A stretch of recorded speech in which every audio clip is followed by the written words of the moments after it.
can win the game for them. So I wouldn't look at his season, Stuart, and sort of write him off as being a player that couldn't cause us damage here tomorrow night, because I really believe he is a top player. The question is, Luke, are they tested enough at the back in La Liga week in and week out? Is that something that United can cause problems with? Because, are they? Do we really know if they're any good at the back? Well, I don't think we see that week in, week out in La Liga, because they don't play that many teams that are of top-class opposition. But I think what you can say about them, the obvious, Stuart, is that on the ball they can zip it around. And I thought against Real Madrid, in both the games against Madrid, they showed another side to the team, that they weren't going to be bullied. Yeah. And if you wanted to dive, they'll start that as well. I didn't like that. I mean, it was probably the most horrible game of the season. And it's Real Madrid and Barcelona. It was a game we all expected it to be fantastic, all the good things in football, but it was a horror show. But they were quite crafty and clever. Yeah. And I thought they knew how to compete against one or two things that Real Madrid were doing. And I think they'll be as clever here tomorrow night as they were in that game. Pep Guardiola, he's 40. He's won the European Cup in this stadium with Barcelona as a player in 1992, won it as a manager. I mentioned it earlier, 3 years as a manager, 9 trophies. Incredible.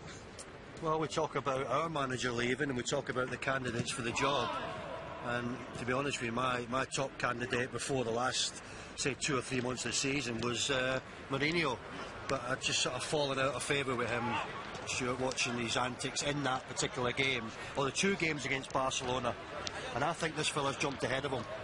And if there was a candidate for Old Trafford on the record book, we've seen his interview, press interview, seemed a nice fella. Speaks good English as well. Speaks good English, seemed capable of handling a big press conference, because there's no bigger press conference than here tonight at Wembley.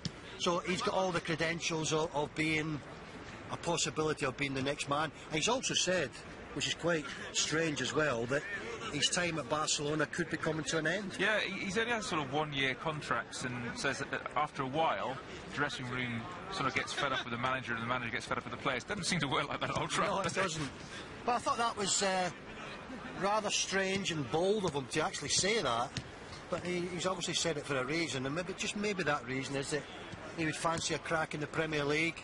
And if he does fancy a crack in the Premier League, he's smart enough to realise that the best team to go to is Manchester United. It's amazing to think that the majority of this Barcelona squad that we see training out here on this magnificent Wembley surface are free.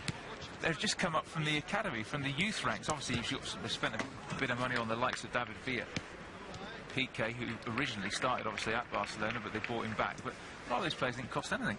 Well, they're obviously doing something, Stuart, that a lot of other clubs are not doing. Because I think nowadays, if any club gets one player coming through the academy who eventually gets into the first team and stays in it as a regular, then it's an achievement. I mean, we did it years ago with 6